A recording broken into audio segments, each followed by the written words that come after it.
Welcome, friends, to this presentation of Venerable Yin Kit's Dhamma Talks that were first released in March of 2019.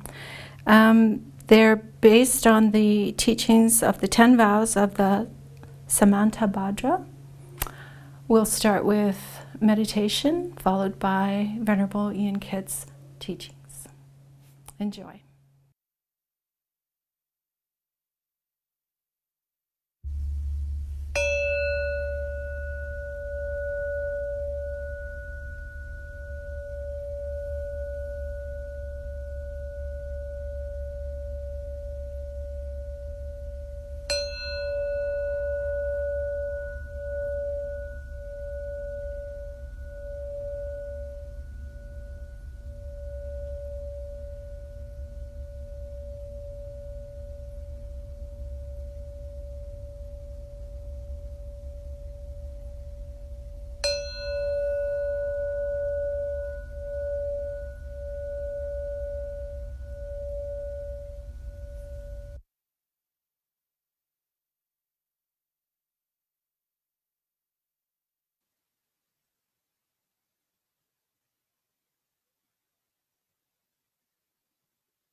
Be mindful.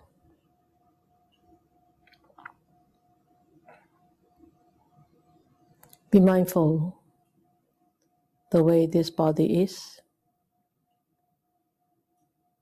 Be mindful the way this mind is.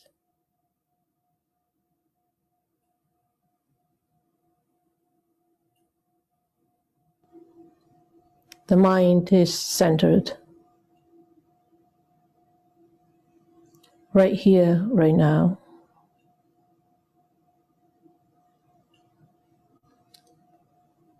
The body is relaxed.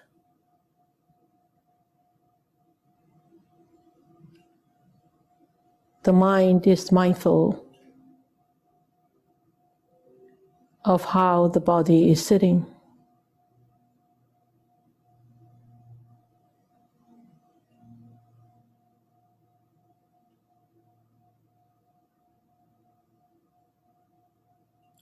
When the mind tunes in with this body, when the mind can start to feel the existence of this physical body, the mind is said to be at this present moment.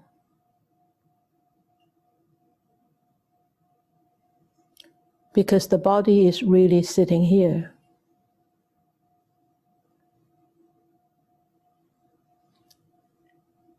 If the mind is not here,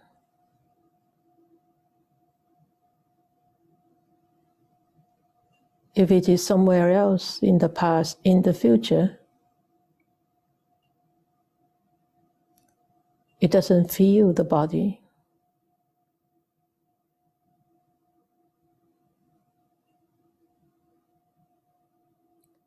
But if the mind is feeling this body, the whole body sitting here, or when you're going through the body, the posture,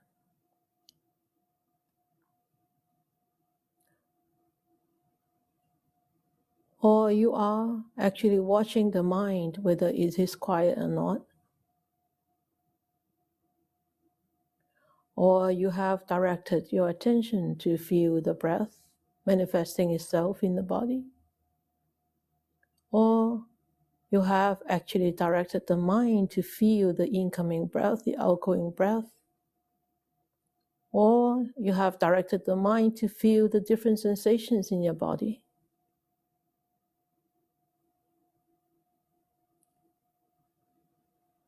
These are all techniques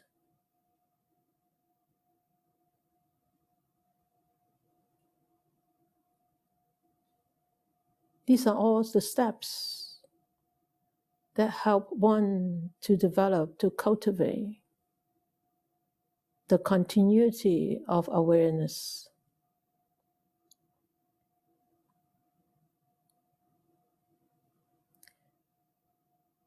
When the continuity happens, when the awareness is very heightened, very strong,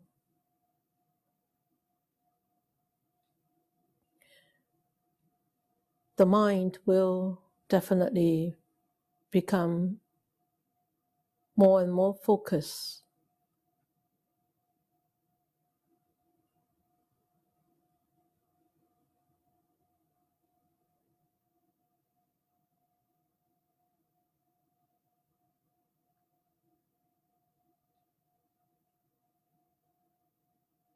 When you become more and more focused,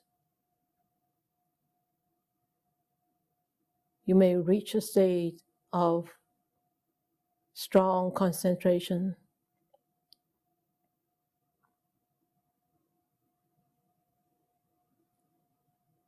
And that strong concentration, because it's developed from this proper kind of mindfulness,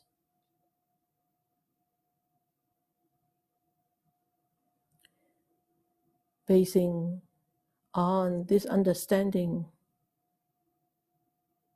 of the nature of experience, knowing that every experience that comes will change and it will go. Whether it's pleasant, whether it's unpleasant, whether I like it, whether we don't like it.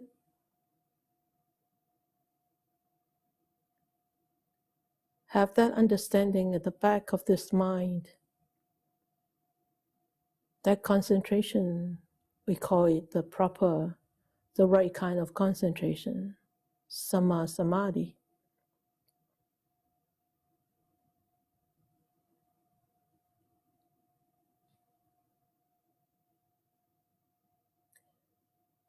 When one reaches Samma Samadhi, or when one reaches a state of very quiet and focus,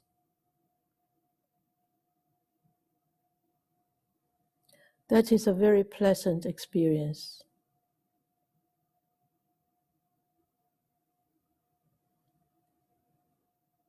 But be very, very careful.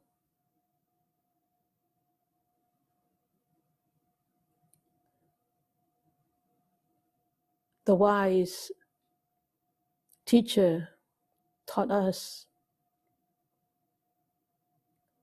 not to indulge in those pleasant experiences, but instead use those experiences to understand the way things exist, and use those experiences to understand how our mind actually deals with these experiences.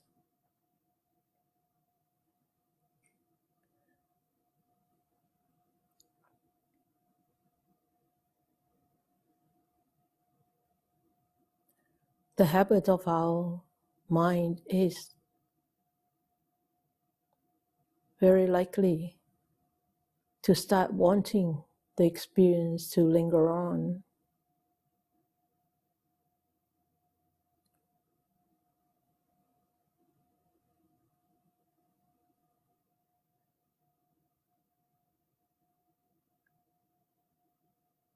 Anytime that we start to crave for such lingering on of that blissful, pleasant experience,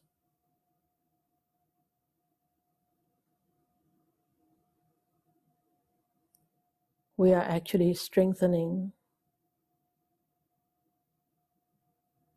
those habits of craving and greed.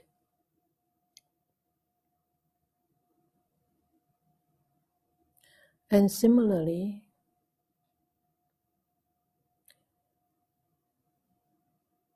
during our meditation experience, if we are going through very difficult experiences, whether it's physical, whether it's mental, are we able to stay on top, keep our heads above water, and still be centered,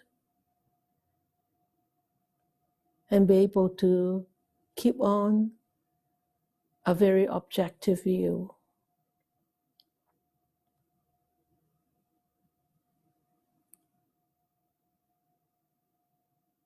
To use those experiences to further strengthen our resilience, to further strengthen our view on sufferings,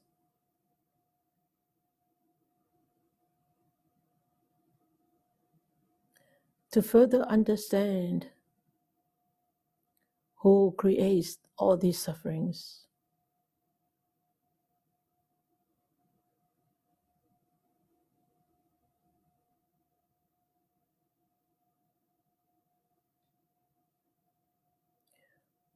So it's not mere sitting.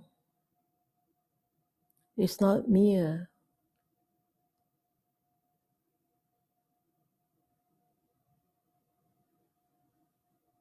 observing the breath of the body or the sensations. If we are just merely doing that, we become mechanical.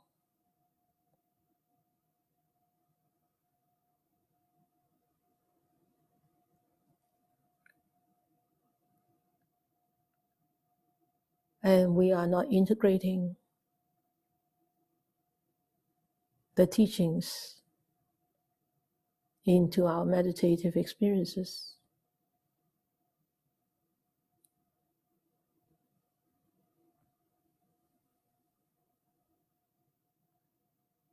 Same with our daily life.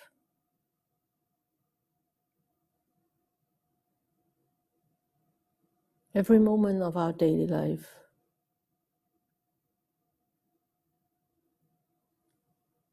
is our meditation. It's our opportunity to implement what we have learned from the words of the wise teacher, and see if we could use those words to understand our situation, to help ourselves to stay put, to help ourselves to be centered,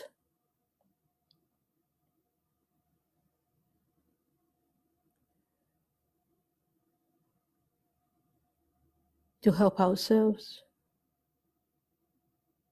to be grounded,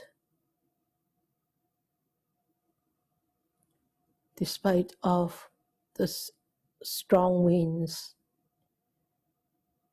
that we may experience in our lives.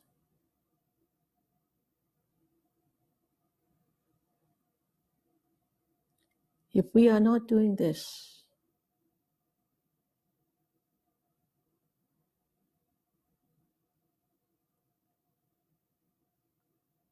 we are not utilizing this Dhamma path fully, and we are not utilizing our human experiences fully.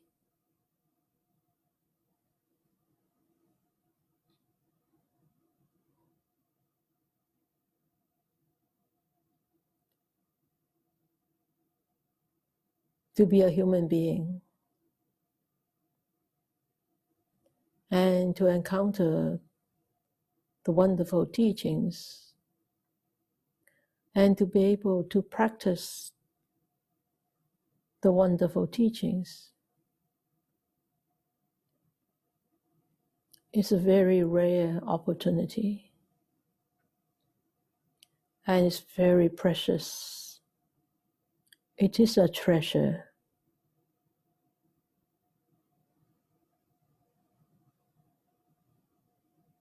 But the treasure will not be a treasure unless we use it to correct and change the way our mind works.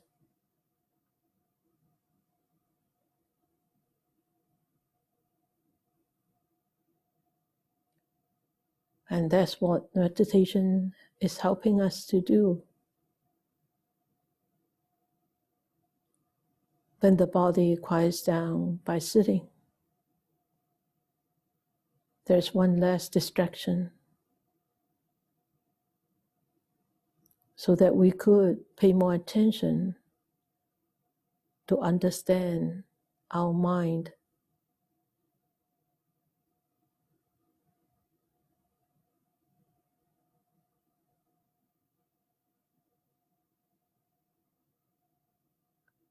So understand this properly and practice properly.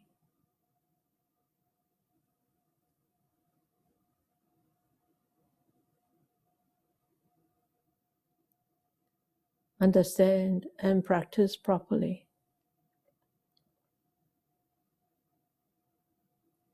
Be mindful right here, right now.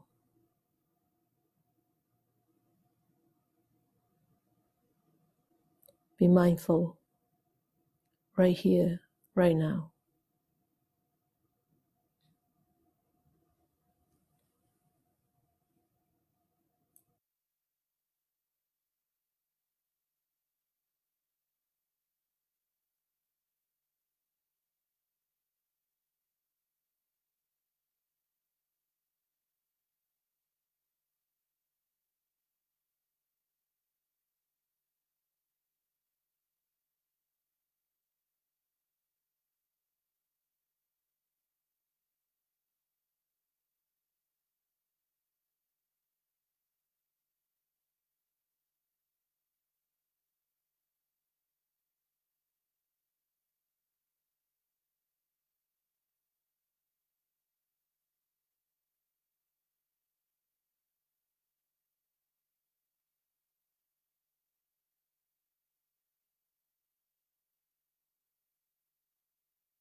Okay, so let's start. Nam mô Bổn Sư Sư Cha Mâu Ni Phật. Nam mô Bổn Sư Sư Cha Mâu Ni Phật. Nam mô Bổn Sư Sư Cha Mâu Ni Phật. We seek refuge in the fundamental teaching of Sakyamuni Buddha. The Sutra opening kata, the Dhamma infinitely profound and subtle, is rarely encountered even in a million kalpas. Now we are able to hear, to study, and to practice. May we fully understand and realize the Tathagata's true teachings. So the 10 evil acts. So did we study this last time? Can't remember. But anyway, it's actually it's very. I think you folks should know it by heart now, or should know it very thoroughly. The 10 evil acts, or the 10 unwholesome. I would like to use unwholesome, unskillful acts.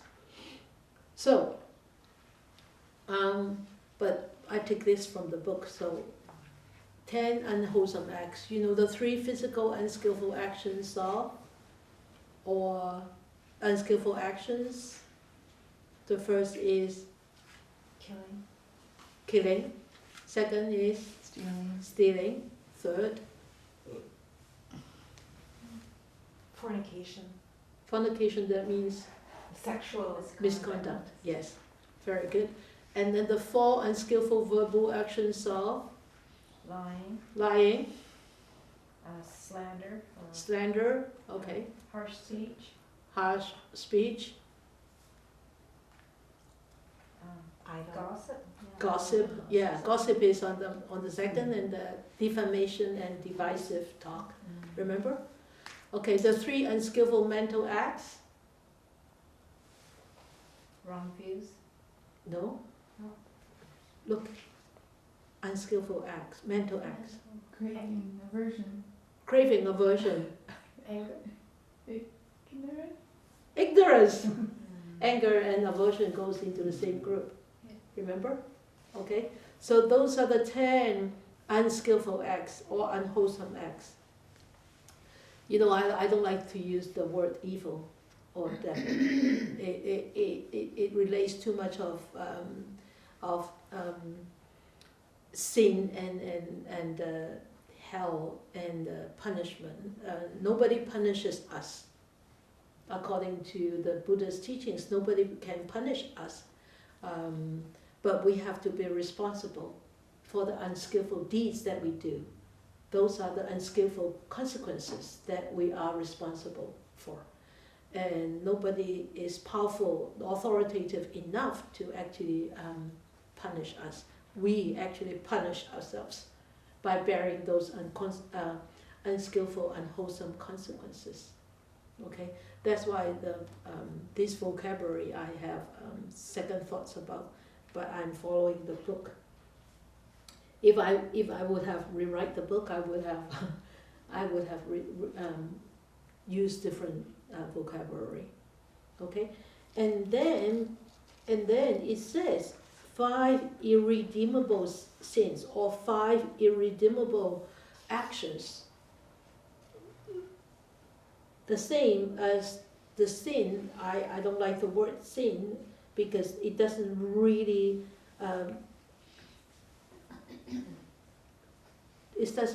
carry the true meaning of what the Buddha taught. Sin is something that we committed and it becomes very sinful, and then because of those sin we will be punished. Some superpowers or some high powers that we are sinful, and you will be punished by that unless you start to believe in my resurrection, then your sin will be purified. That is what other religions think, but the Buddhist, what the Buddha taught is no, we have to be responsible for all the unskillful actions, unskillful thoughts that we carry ourselves, and those will bring on unskillful consequences or unskillful, unwholesome consequences.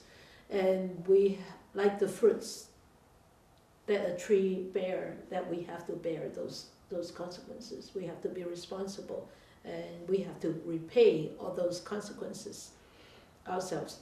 So the 5 irredeemable, unwholesome actions or unwholesome deeds, that what are those 5? I bring this up, I explain this because it's not being explained here. So all you read is what you read, and you wouldn't know what are those 5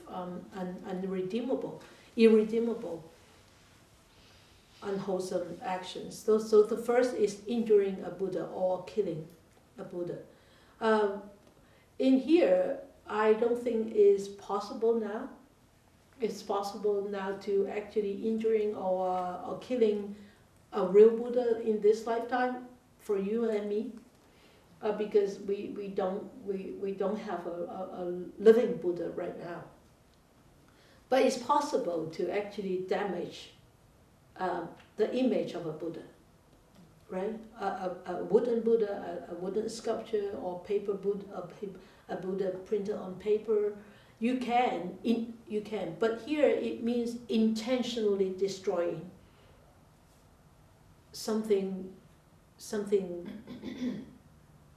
or intentionally destroying a Buddha statue or a paper Buddha, intentionally destroying with so much animosity or negativity. So if for example, if there is ever a Buddha statue, a Buddha printing on any of the paper, how when it's all like old and broken, what are we going to do? What can we do? When we scrap them or we burn them and bury the ash, is there a good intention or a bad intention? Good. Yeah, that is a good intention. So you are not intentionally destroy with negativity or anger. But throughout history, there are times that these are being destroyed during the Cultural Revolution in China. People were intentionally destroyed, breaking all the Buddha statue and scraping them and burning them. Those are done with such an unskillful intention that these people have to bear the costs, have to bear the consequences. And same as other religious items.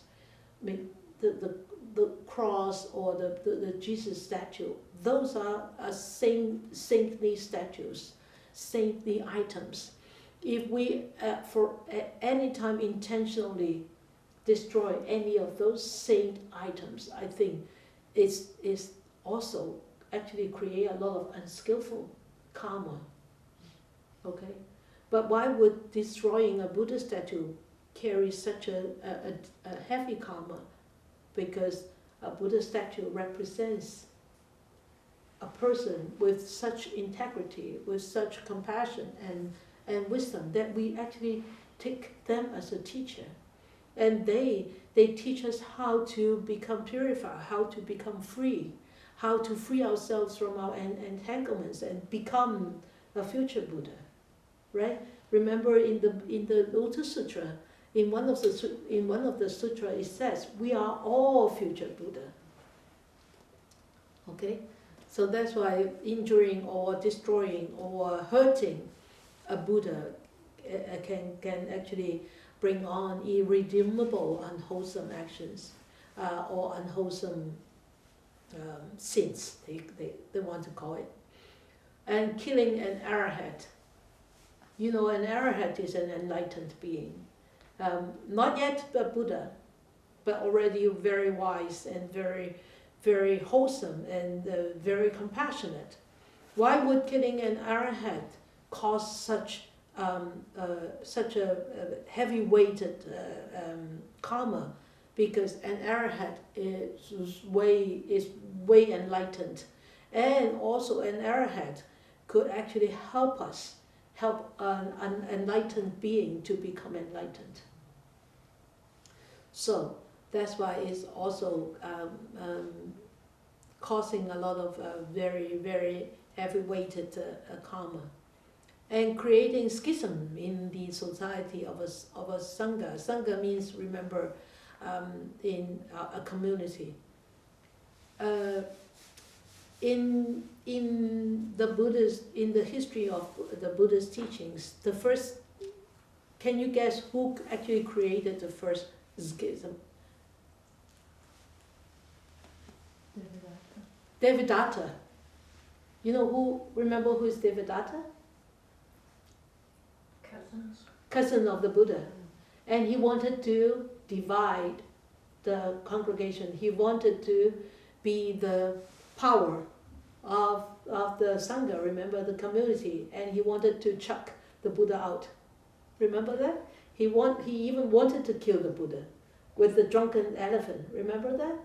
And with a big piece of rock rolling down from the mountain, right? And so Devadatta was actually the first one who actually created the how do you pronounce this word? Schism. Oh, so I'm right. Okay. So that means creating a split in the community, in the Sangha community, in the practitioner community. So this we can see that actually the schism is actually very widespread among many religions, right? Especially in the Western religion, there's so much division, and it actually causes a lot of disharmony within such religion, and this is actually being condemned by the Buddha. And the Buddha said, in order for the teachings to go on, and the harmony is actually very, very crucial to keep the teachings going on. So, but we can see, what do you think? What do you think causes schism? The basic, the deep hidden cause. Greed and Ego. Ego. Me, mine, our religion is the best. Yours is wrong. I am right and yours is wrong. And yours is bad. Yours is not comparable to ours. So the Buddha never said that my teachings is the best, but he said my teaching is supreme.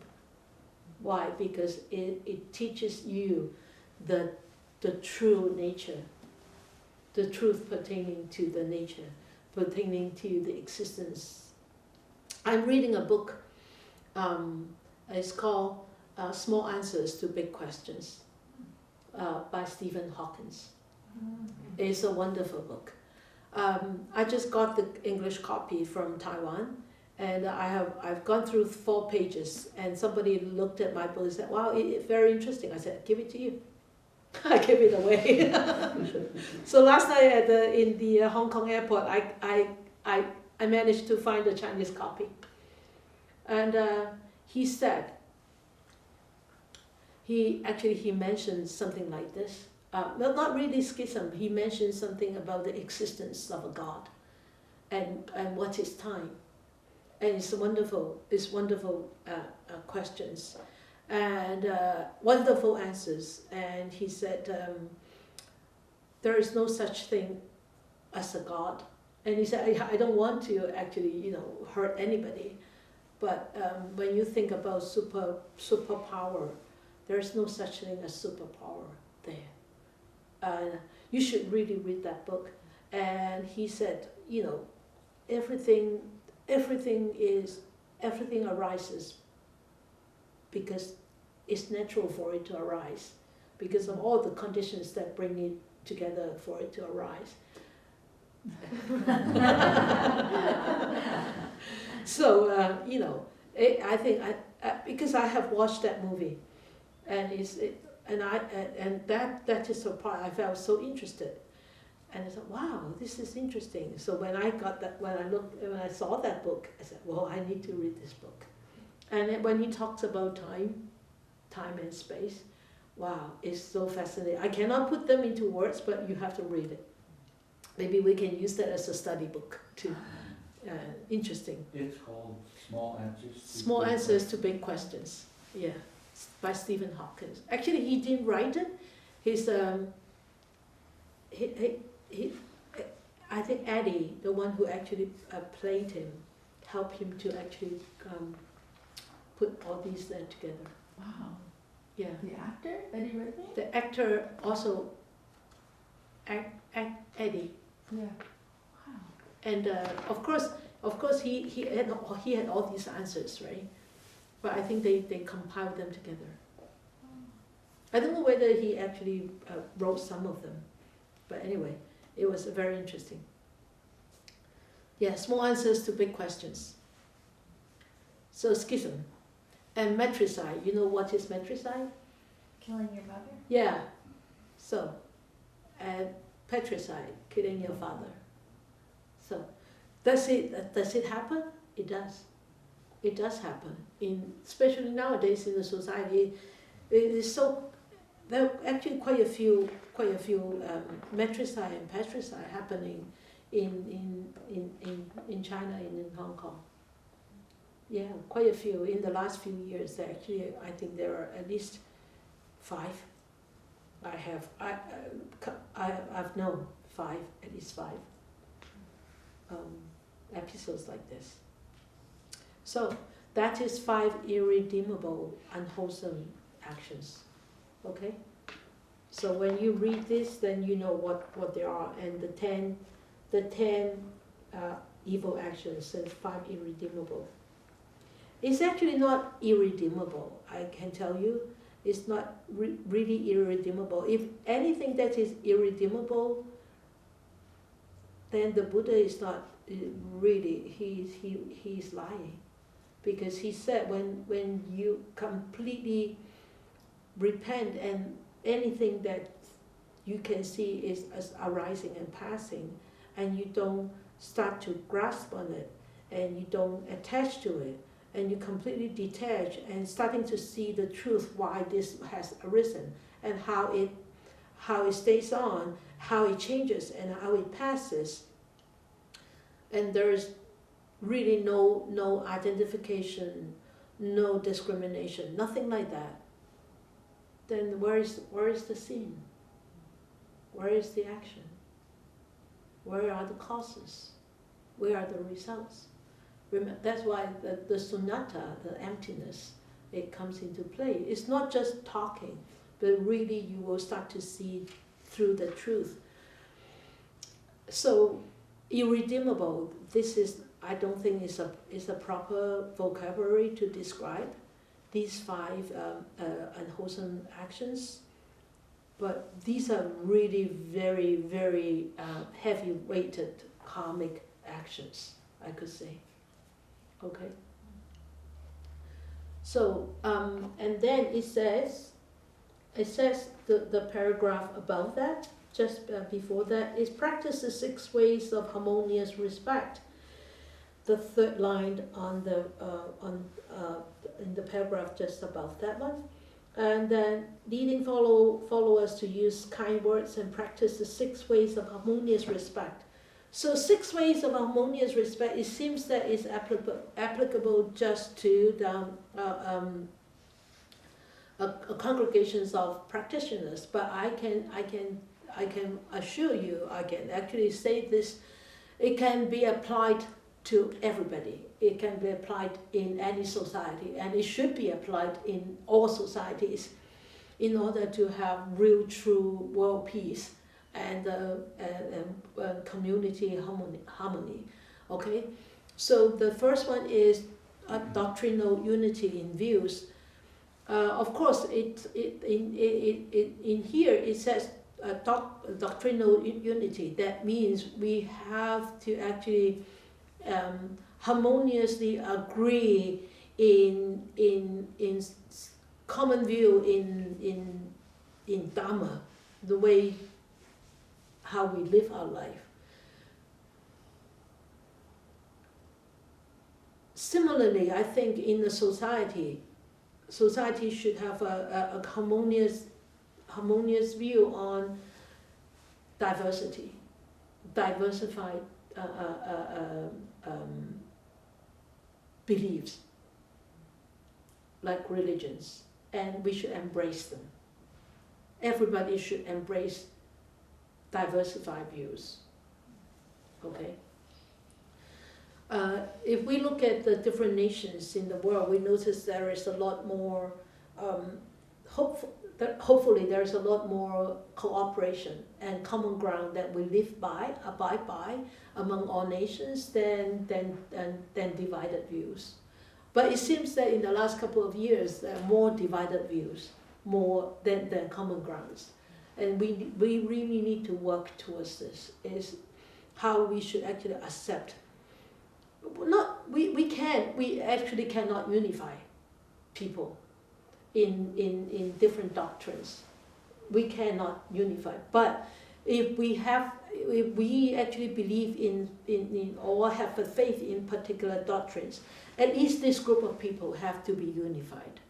And this group of people who are unified should actually embrace those other groups of people who are unified in their beliefs. And we should not fight against each other. Okay? That's how I believe that. It's impossible actually to have a unified doctrinal belief. It's impossible. Because we all have different karma. And we all have different cultures. And it's not necessary. But at least we don't kill the other people, the other people who have that kind of unified faith or unified doctrines. Okay? So that's the first harmony that we need to actually arrive at. And so, for example, for us in here, we have common belief or faith in the Buddha's teachings, in what he teaches us, then we need to have a unified view all the time. And if we cannot get a consensus, we try to arrive at a consensus. We don't try to fight off each other. Okay? So the second one is moral unity through upholding the precepts. So it applies to everybody, even in the society, right? If everybody uphold a moral standard to cross the street with a green little man walking, that is morality. And moral standard abiding by stop sign, that is morality, right? And that creates a very harmonious road. It's not like road raging all the time, right? So we know how to drive, and then we'll feel very safe how to cross the road and how to be driving safely on the road. So precepts, that means morality, that means at least we have to abide by some moral precepts, morality, in order to actually bring harmony into a family, into a little society like us, we here, or into a bigger society, community, or even into our nation, into the world. So it has to start from here first, yourself first, and then your family, and then expand outward to the community, to the society, and to the nations, and to the world. So moral unity through upholding the precepts. And of course, in society, everybody should be equal in the eyes of the law, right? So no one should be above the law. No one should be. But it doesn't seem that way nowadays. Okay, and especially now we have been serving so long, and not volunteering so long in the prison system, inside prisons. We see that there are actually a lot of injustice, and but what can we do? Okay, so I'm sure if we are all equal in the eyes of the law, and I'm sure people will have more respect for the law than anything. Okay, and I think if we are very, very fair, people would respect you more.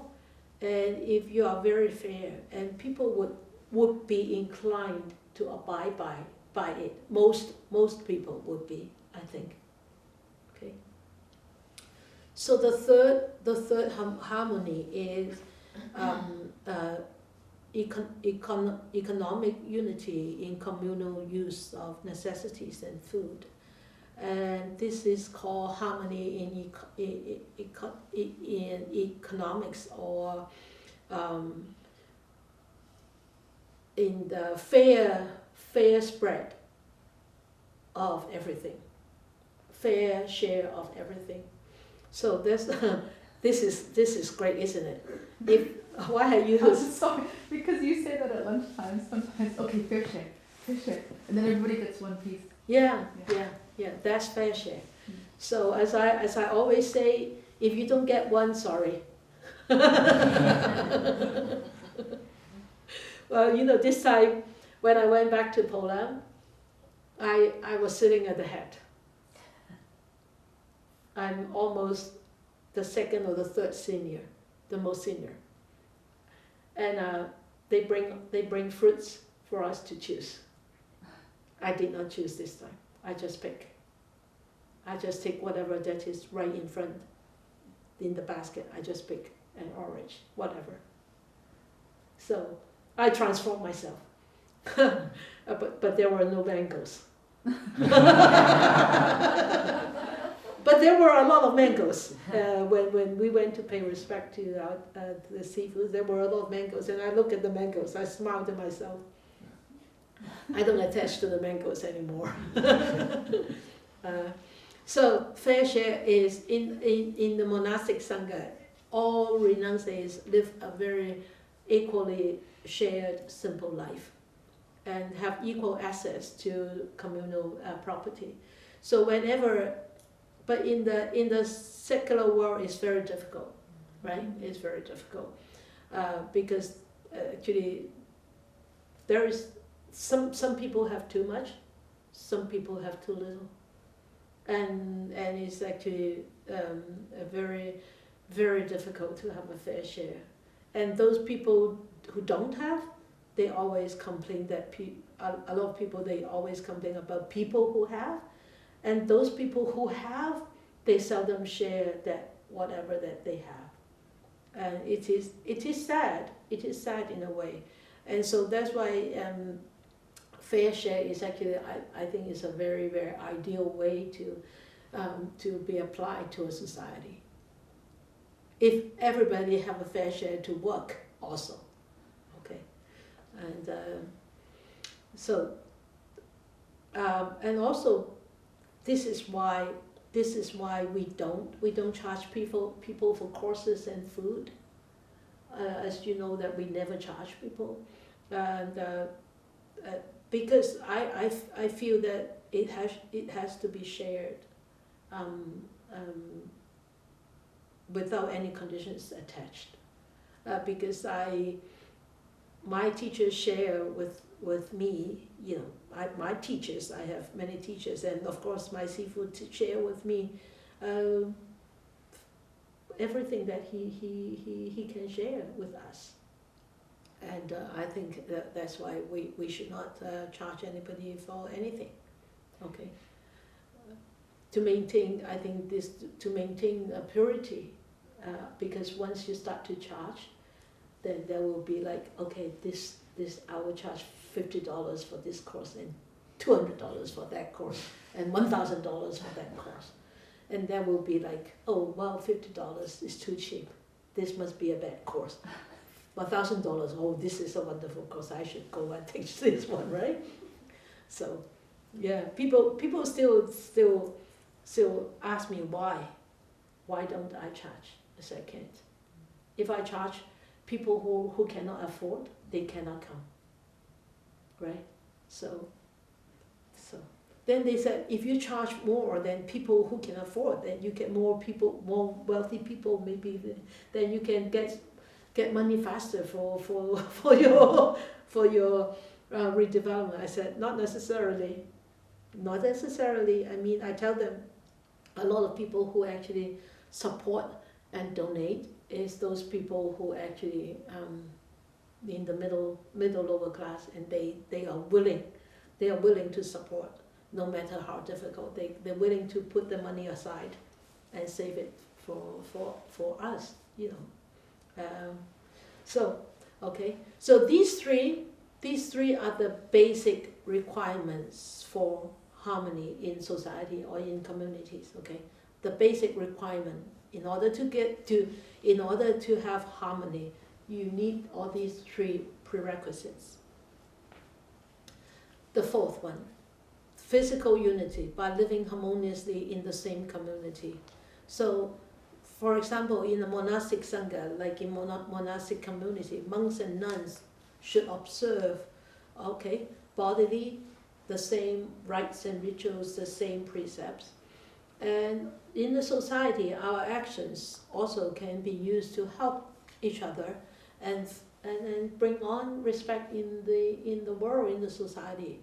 In this way, we can actually peacefully coexist in the same society. We don't have to worry. We don't have to be scared. If I don't lock my door, will somebody come and rob us, or will somebody come and abuse us, right? So we don't have to worry. And the fifth is verbal unity through loving speech and refrain from criticisms and discord or arguments. Okay, so in a sangha, in the monastic sangha, we should try our best to practice loving kindness speech and refrain from criticisms and discord, divisive talk. This actually fosters a huge harmonious environment in society, in community. And in society, this will actually greatly diminish misunderstandings and also animosity, because sometimes we say something without awareness. Those are the really hurtful words. And even though sometimes we remember to apologize, I'm sorry. But even that I'm sorry, those three words doesn't mean anything, because it doesn't come out with a really truthful heart. Okay? So sincerity and thoughtful is actually very important qualities of the mind in order to actually have a wholesome speech.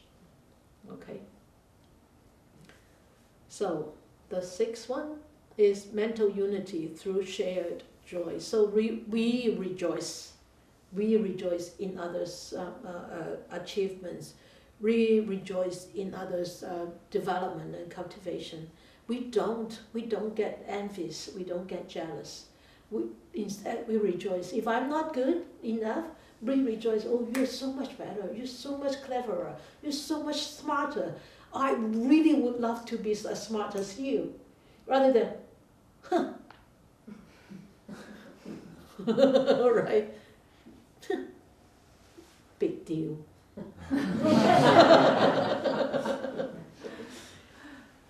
She thinks she's very smart. Forget it. Right? That's jealousy. That's jealousy. That is going to cause so much disharmony in the community. You have something to say, Laura?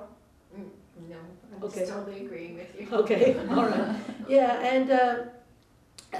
and also it really, if we start to rejoice in people's efforts, trying to work hard, trying to make things work and whatever, if we just start to rejoice in their efforts, we will start to actually look up to people and say, oh, well, really, I really should work harder.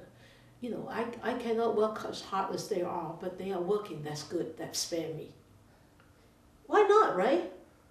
Instead of thinking, oh, well, you know what, yeah, they're just trying to do things and get people's attention and blah, blah, blah, blah. It's not going to help. It's not going to help even in the invisible vibrations of a place. Okay, even though that you don't say it out, you don't voice it out, you don't show it on your face, but in your heart, in your mind, you think, oh well, what a big deal, they are doing this, blah blah blah like this. I tell you, what you actually coming out from your body, those invisible vibrations are very, very destructive. They are actually more destructive than those behaviors through the body and the speech, because it permeates into the whole atmosphere. Those are really harmful, destructive vibrations. We feel it. We can feel it. Okay, so try to actually rejoice in people's work, in people's efforts, rather than being envious or angry. And 4, 5, and 6 actually is performance behaviors of being in a harmonious environment. Those are because of harmony. So you will have physical unity, you will have verbal unity, you will have mental unity. So performance of being harmonious. Okay. So for harmony, I would say one more word is harmony is very crucial in creating a peaceful, conducive place for practice, for us to live, and for many generations to actually to benefit from. In order to achieve this, everyone within the community have their own share. Everybody have a share, and we should